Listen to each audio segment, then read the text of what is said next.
ஆக மொத்தம் ரெண்டுத்துக்கும் இடைப்பட்ட ஒரு காகிதம் பொறுக்கி தான் இந்த லெஃப்ட் பாண்டின்றவன். இந்த லெஃப்ட் பாண்டின்றவன் நான் உன்னை அப்படி பண்ணிடுவேன் இப்படி பண்ணிடுவேன், நீ தேனி பக்கம் வாடா போடான்னு சொல்லிட்டு, அதாவது தேனி பக்கத்தில் நீ வாடா உன்னை நான் பார்த்துக்கிறேன்ற அந்த மாதிரி பேசுனதுடைய விளைவு சாட்டை திருவண்ணா நான் உன் தேனிக்கே வந்து நான் கூட்டத்தை போடுறேன், உன்னால் என்ன பண்ண முடியும் பண்ணிக்கிறான்ற மாதிரி சொன்னால் தேனியில் போய் ஒரு மீட்டிங் போனார். அந்த மீட்டிங்கில் வந்து சண்டையும் போட்டு காரையும் உடச்சி காரையும் வந்து பார்த்தீங்கன்னா வந்து அக்கப்பூரா கொண்டு போயிட்டு அதுக்கப்புறம் வழக்கம் வாங்கிக்கிட்டீங்க. இப்போ லெஃப்ட் பார்ட்டி தலைமறைவு. நீ என்னடா மாவீர, நாளைக்கு ஏன் விஜயோட மீட்டிங்லாம் நடத்தக்கூடாதான்னு கேட்குறேன், நடத்த முடியாதான்னு கேட்குறேன். இப்போ நாம் தமிழருக்கு நாளைக்கு விஜய் வந்து மீட்டிங் பேசுகிறாருங்க, செருப்புட்டி அடிச்சா என்ன பண்ணுவீங்க நான் கேட்குறேன். பேரை பாருங்கள், லெஃப்ட் பாண்டி, லொட்டாங்கை பாண்டி, லொடுக்கு பாண்டி, அந்த பாண்டி இந்த பாண்டி, எதுக்கு இந்த அடைமொழி நான் கேட்குறேன். சாரப்பாம்பு மாட்டு சேகரம் அந்த மாதிரி தான் இருக்கு. நீங்கள் ஏதோ அலைன்ஸ் மீட்டிங் ஏதாவது இந்த மேட்ரிமோனி ஏதாவது நடத்த போகிறீங்களா? ஏற்கனவே உங்கள் கட்சியில் வந்து பார்த்தீங்கன்னா அது எதெல்லாம் அர்த்தம் விடுமோ, எதெல்லாம் டைவர்ஸ் பண்ணிட்டு வந்து பார்த்தீங்கன்னா வந்து நடுரோட்டுக்கு வருமோன்ற மாதிரி இருக்குது. இந்த சூழ்நிலை நீங்கள் ஜாதகம் கேட்டிருக்கீங்களா? எதுக்கு ஜாதகம்னு கேட்குறேன் நான். இது வரைக்கும் இந்திய வரலாறுலேயே ஜாதகம் கேட்டதா கிடையாது. ஜாதகம் கேட்குறீங்க, எதுக்கு ஜாதகம்னு கேட்குறேன். ஏற்கனவே ரூட்டுன்னு ஒன்று வச்சு வந்து பார்த்தீங்கன்னா பொம்பளை வச்சு வியாபாரம் பண்ணுறீங்க கட்சியிலேயே. அதுக்கு ஒருத்தர் ஜெகதீஷன் ஒருத்தனை போட்டு சார் அது ஏற்கனவே தலைமறைவு கழகம் தானே, அது தலைமறைவு வெற்றி கழகம் தானே, அது ஏற்கனவே தலைமறை ஆவறது தானே சார் அவனுக்கு. இதில் என்ன சார் திடீர்னு சந்தேகம்? ஏற்கனவே அவன் தலைவனே பாதினா சார் விஜயே தலைமறைவாக தானே இருக்கிறான், எங்கே சார் வெளியே இருக்கிறான்? அவங்க அந்த காலேஜில் போய் விசில் அடித்து பிரச்சாரம் பண்ணுறாங்கன்னு சொன்னால் அப்போ எப்படிப்பட்ட பார்ஷியாலிட்டி அது? தப்பு இல்லையா இது? சரியா இது எந்த காலத்தில் இது மாதிரி நடந்திருக்கு? அப்போ என்ன செய்யணும்? அந்த காலேஜை ஒட்டுமொத்தமாக அனுமதியை ரத்து பண்ண, அங்கீகாரம் அத்தனையும் ரத்து பண்ணணும் தமிழ்நாடு அரசு.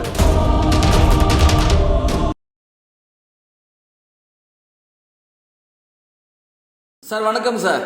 வணக்கம் சார். சார் நேற்று நாம் தமிழர் கட்சி சார்பாக ஒரு மீட்டிங் நடந்தது. இந்த மீட்டிங் நடக்கிறதுக்கு முன்னாடி சில விஷயங்களை உங்கள்கிட்ட சொல்லணும்னு ஆசைப்பட்றேன். என்னென்னா வார்த்தை போர்னு சொல்லுவாங்க. சாட்டை துரைமுருகன் அவர்களுக்கும் அந்த தேனி கட்சி, அந்த தாவேக கட்சியை சார்ந்த லெஃப்ட் பாண்டி யாரோ ஒருத்தர், அவருக்கும் சமூக வலைத்தளம் மூலமாகவே வார்த்தை போர்கள் நடந்தது. நீ சவால் விடுறா தேனிக்கு வாடா அப்படின்லாம் அவர் சவால் விட்டார், மிரட்டும் தோணியெல்லாம் பேசினார். சாட்டை துரைமுருகன் என்ன சொன்னார், கருத்தில் தான் எதிர்கொள்ளுங்க, இந்த மிரட்டுறது தான் வேணாம் அப்படின்ற மாதிரி அவரும் பதிலடி கொடுத்துருந்தாரு. நேற்று தேனிலே போயிட்டு நான் இங்கே தான் இருக்கேன், என்ன பண்ணுவோம் நீ அப்படின்ற மாதிரி கேட்டார். உள்ளுக்குள்ளே சில சம்பவங்களும் நடந்தது. தாவேக கட்சியை சார்ந்தவங்க சில பேர் உள்ளே புகுந்து இதெல்லாம் பண்ணாங்க. என்ன தான் நடந்தது, இதனுடைய உள்நோக்கம் என்ன சார்? முதல்ல லெஃப்ட் பாண்டின்றவன் யார் ஃபஸ்ட்டு அது சொல்லுங்கள். லெஃப்ட் பாண்டின்றவன் யாருன்னு கேட்டிங்கன்னா ஒரு பின்னணி. அவன் பார்த்திங்கன்னா அவன் ரவுடி அடிப்படையில். சரி, ரவுடினா எப்படிப்பட்ட ரவுடி? நீங்கள் ஏதோ பெரிய பல கொலைகள் செஞ்சுருக்கிறாரா, பெரிய ஆள் கடத்தல் பண்ணியிருக்கிறாரா? ஒன்றுமே கிடையாது. காகிதம் பொறுக்கி தான் சில நேரங்களில் ரவுடி பையன்னு சொல்லுவாங்க. அவன் ஒரு காகிதம் பொறுக்கி. யார் நான் சொல்கிற அந்த லெஃப்ட் பண்ணிடுறவன் ஒரு காகிதம் பொறுக்கி. அது ஆள் தோற்றத்தை பார்த்தாலும் நமக்கு கேட்டால் ஒரு மதிப்பும் மரியாதையும் வராது. ஒரு காலத்தில் உங்கள் சொல்லுவீங்க கேட்டால் தாமரைக்கணி போன்றவர்கள்லாம் தமிழ்நாடு அரசியலில் இருந்துருக்கிறாங்க. அவங்களோட கால் விரல் நுனி கூட பார்த்தீங்கன்னா வரமாட்டான். ஏன்னா அவங்களாம் உண்மையாகவே பார்த்தீங்கன்னா ரவுடியாக இருந்து அதுக்கப்புறம் அரசியலில் தங்களை மாற்றி கொண்டவங்க தாமரைக்கணி போன்றவர்கள்லாம். சரிங்களா? இன்னும் பலரை கூட சொல்ல முடியும். ஆனால் இவனை பொறுத்த வரைக்கும் இவன் ரவுடி லிஸ்ட்லேயும், ரவுடினா நான் சொல்கிறது பல கொலைகள் செய்த அந்த ரவுடி லிஸ்ட்னா அதுலேயும் வரமாட்டான். சரி, இப்படியாவது ஒரு அரசியல் கட்சியில் பார்த்தீங்கன்னா தன்னை ஒரு ஆரம்ப காலத்தில் பல கொள்ளைகள் எல்லாம் செஞ்சுட்டு அதுக்கப்புறம் அரசியல்வாதியாக தன்னை மாற்றிக்கிட்டான் அந்த மாதிரி நபரான்னு கேட்டிங்கன்னா அப்படியும் கிடையாது. ஆக மொத்தம் ரெண்டுத்துக்கும் இடைப்பட்ட ஒரு காகிதம் பொறுக்கி தான் இந்த லெஃப்ட் பாண்டின்றவன்.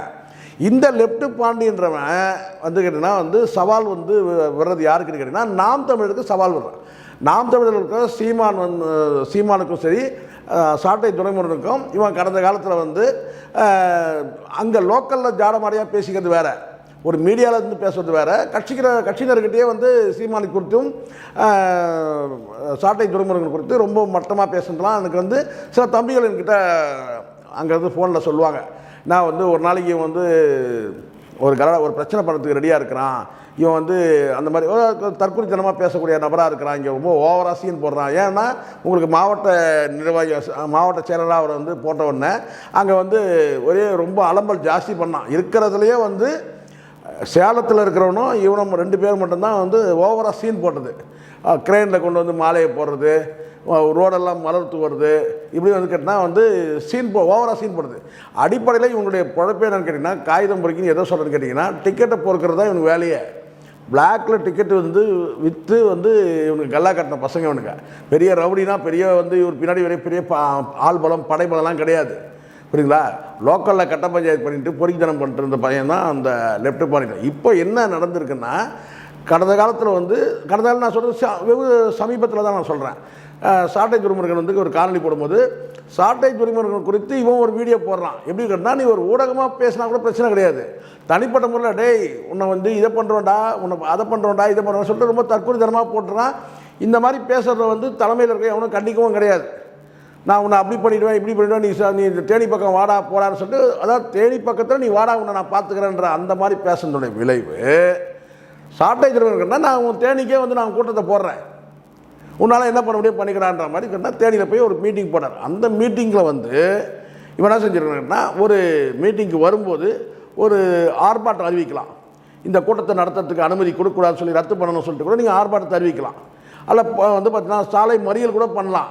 இதெல்லாம் வந்து ஒரு சாதாரணமாக அரசியல் நடவடிக்கையாக நம்ம பார்க்கப்படும். ஆனால் ஒரு கூட்டம் நடத்தும்போது நீ வந்து ஒரு 3 காரில் வந்து ஆட்களை அனுப்பி ஒரு குழப்பத்தை ஏற்படுத்தி கலாட்டா பண்ணுறதுன்னு பண்ணும்போது நான் கேட்குறேன், அறிவு இருக்கடான்னு கேட்குறேன். இந்த லெஃப்ட் பாண்டியன் கேட்குறேன், இந்த புஷி ஆனந்த் இருக்கிற அந்த மற்ற எருமைங்க இருக்குல்ல, விஜய் சுற்றி இருக்கிற எருமைங்களை சேர்த்தே கேட்குறேன். நாளைக்கு விஜய் கூட்டத்தை இது மாதிரி பண்ணால் என்ன பண்ணுவீங்க?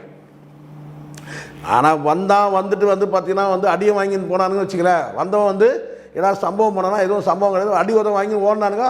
ஒரு கார் வந்து மிகப்பெரிய சேதம் காரு. இது வந்து நாம் தமிழர் கட்சியில் இருக்கிறவங்க பண்ணது தான். ஒரு கலவரமாயிடுச்சு.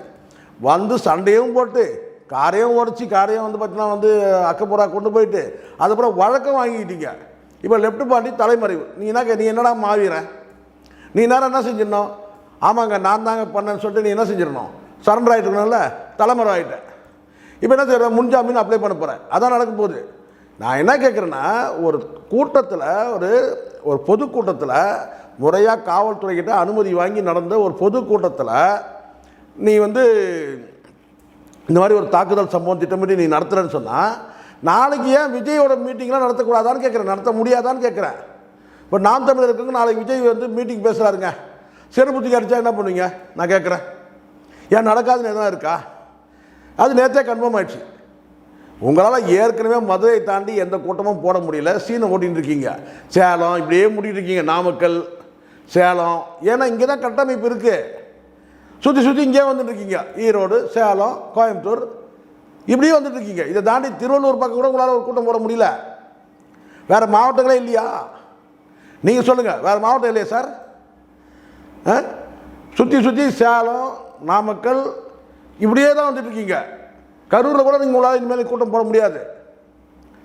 அப்போது தேனியில் வந்து ஒரு பொதுக்கூட்டத்தில் வந்து சில எச்சரிக்கை விடுக்கும் விதமாக பேசுகிறாங்கன்னு வச்சுக்கிறேன். பதில் நீங்கள் கூட்டம் போடுங்க சார்.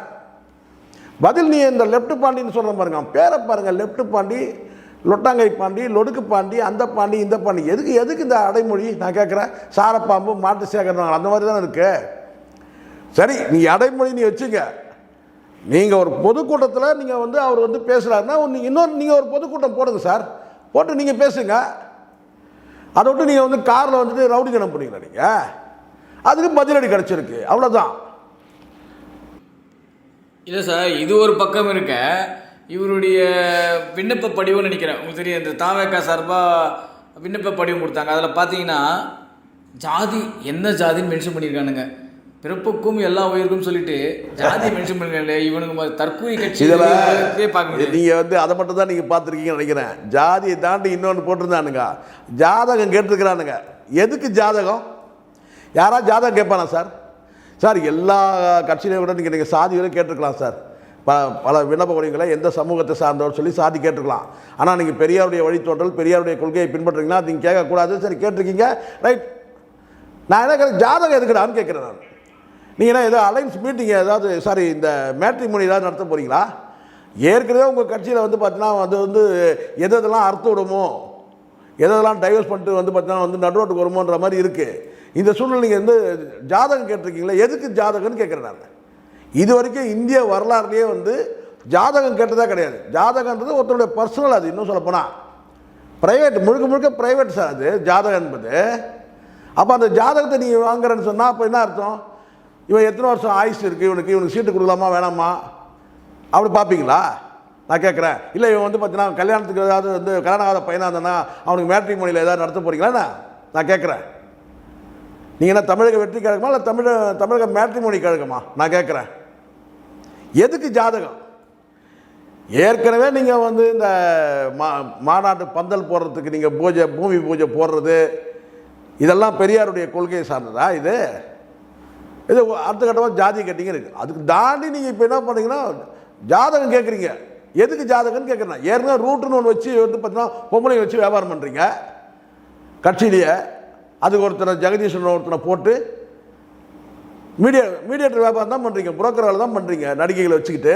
இப்போ அடுத்த கட்ட ஜாதகம் வாங்கி என்ன பண்ணீங்க? இதுக்கு ஒரு புரோக்கர் வழியா? இதுவும் புரோக்கர் தானே பண்ணுவாங்க. ஜாதகம் யார் சார் வாங்குவாங்க? கல்யாணம் ஆகுதுங்கிட்ட யார் கல்யாணம் பண்ணின்னு நினைக்கிறாங்களோ அவங்ககிட்ட என்ன கேட்டால் புரோக்கர் வந்து ஜாதகம் கேட்பாங்க. இப்போ அந்த புரோக்கர்ன்றது கன்ஃபார்ம் ஆகிடுச்சா? தமிழக புரோக்கர் கழகம் பேரை மாற்றிடுங்க. ஏன்னா நீங்கள் தானே கேட்குறீங்க, ஜாதகம் கேட்குறீங்க. புரோக்கருங்க கல்யாண புரோக்கருங்க தான் சார் ஜாதகம் கேட்பாங்க. ரெண்டு பக்கம் பேரம் பேசுறது, ரெண்டு பக்கம் வந்து சமரசம் பண்ணி கல்யாணத்தை முடிவு பண்ணுவாங்க. அவங்க கல்யாண புரோக்கர்கள் கேட்கலாம் ஜாதகம். நீங்கள் எதுக்கு ஜாதகம் கேட்குறீங்க?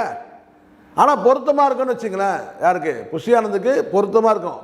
கல்யாண புரோக்கர்னு நீங்கள் நினச்சி மனசுக்குள்ளே நினச்சிட்டு பாருங்களேன், கரெக்டாக பொருத்தமாக இருப்பான் பாருங்க. யார்? புஷியானந்த்.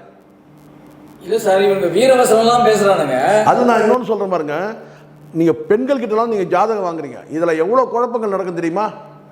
எவ்வளோ குழப்பங்கள் நடக்கும். பெண்கள் கிட்ட நீங்கள் ஜாதகம் கேட்குறது அஃபென்ஸ் சார். அது வேறு மாதிரி சிக்கல் ஆக்கிரும். இல்லை சார், இவ்வளோ வீரவசனம்லாம் பேசுகிறானுங்க, கடைசியில் பார்த்தா தலைமறை சார். அது ஏற்கனவே தலைமறைவு கழகம் தானே அது, தலைமறைவு வெற்றி கழகம் தானே அது. ஏற்கனவே தலைமறை ஆகிறதுனால சார் அவனுக்கு இதில் என்ன சார் திடீர்னு சந்தேகம்? ஏற்கனவே அவன் தலைவனே பாதினா சார். விஜயே தலைமறைவாக தானே இருக்கிறான், எங்கே சார் வெளியே இருக்கிறான்? அதான் போன மீட்டிங்கில் சொன்னான் வெளியே வான்றாங்க. யாரை கூப்பிடுவாங்க வெளியே வான்ட்டு? இப்போ போலீஸுக்கு வந்து திருடம் தேடி போகிறாங்க சார். அந்த விசாரிச்சு என்ன சொல்லுவாங்க? எங்கே இருந்தாலும் வந்துரு, வெளியே வந்துரு. டேய் மாணிக்கம் எங்கேயாவது வெளியே வந்துரு. டேய் கோவிந்தா எங்கே இருந்தாலும் வெளியே வந்துரு அப்படி தானே சொல்லுவாங்க இல்லையா? வெளியே வந்துரு. அது மாதிரி தானே சார் இது இருக்கு. விஜய் வெளியே வந்துரு, எங்கே இருந்தாலும் நீ வெளியே வந்துரு. வீட்டு வாசலில் போய் வந்தோன்னா வீட்டுக்குள்ளே எங்கே ஒளிஞ்சிருந்தாலும் நீ வெளியே வந்துரு, வெளியே வான்னு கூப்பிட்றாங்க. இதுதான் தலைமுறைவாக இருக்கிறவங்கள தான் வெளியே வந்து. இப்போ என்ன சொன்னா? ஏய் லெஃப்ட் பாண்டி வெளியே வந்துடுறா, எங்கடா இருக்கிற? அப்படி ஆயிடுச்சு இல்லை நிலமை. இல்லை சார், இதில் இன்னொரு முக்கியமான விஷயம் பாருங்கள். இவ்வளோ விஷயங்கள் நடக்கும்போது இங்கே பிரபல கல்லூரியில் வந்து அந்த கல்லூரியுடைய நிர்வாகி வந்து விஜய்க்கு ஓட்டு போடுங்கன்னு சொல்லி ஸ்டூடெண்ட் கிட்ட பிரெயின் வாஷ் பண்ணுறாங்க. ஆமாம், இது ஆச்சரியப்படுறதுக்கோ அதிர்ச்சியோ கிடையாது. உங்களுக்கு தெரியுமா, பல சந்தர்ப்பங்களில் இங்கே வந்து மிகப்பெரிய அளவில் இப்போ உதாரணத்துக்கு ஒரு சின்ன எக்ஸாம் சொல்கிற மாதிரி இருக்கா. விக்கிரவாண்டி அந்த மாநாடு முடிஞ்ச போது அங்கே 6 பேர் இறந்துட்டாங்க, ஒரு போலீஸ்காரர் உட்பட 7 பேர் இருந்தாங்க.